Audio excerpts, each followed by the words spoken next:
datang di channel YouTube Styling Tool Cemerlang.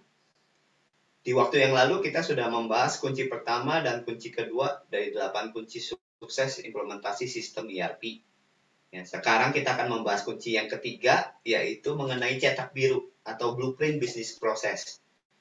Sebelum lanjut, jangan lupa subscribe channel YouTube kami dan aktifkan fitur notifikasinya supaya kalau nanti ada video-video baru, kamu bisa langsung dapat informasinya atau notifikasinya. Kunci ketiga dari 8 kunci sukses implementasi sistem ERP adalah mengenai bisnis proses blueprint. Blueprint atau cetak biru merupakan gambaran rancangan yang akan menjadi fondasi atas bisnis proses yang ada dalam perusahaan.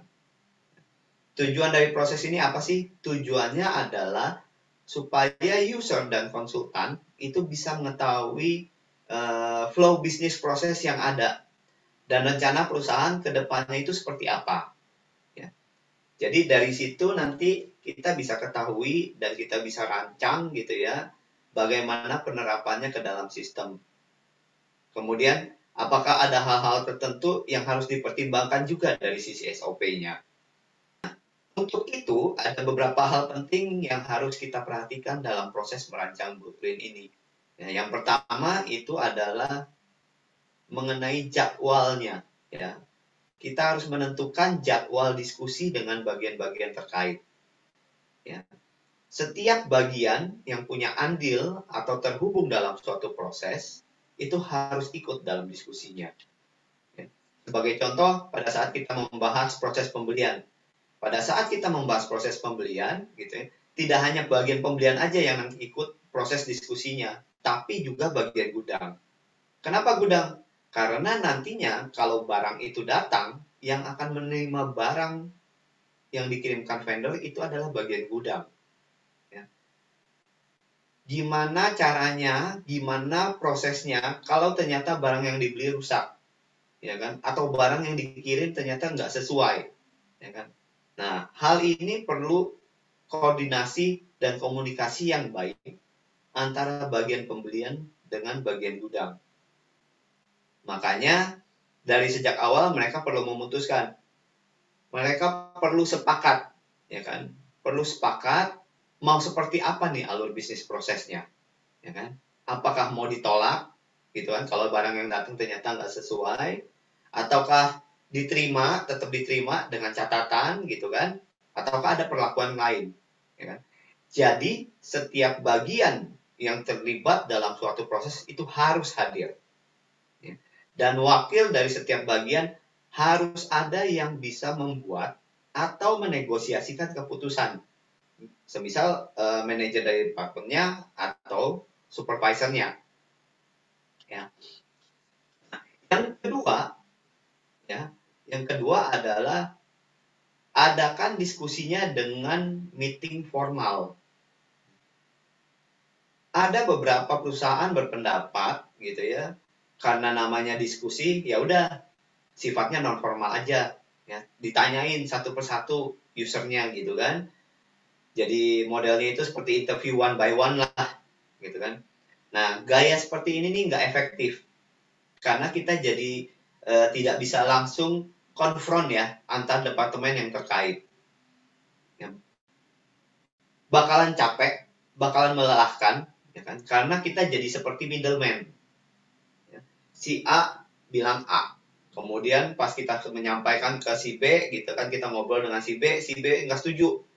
Si B maunya B caranya, gitu kan. Lalu kita balik lagi ke A, gitu kan. Nah, bolak-balik terus, jadinya malah ngabisin waktu dan tenaga, gitu ya.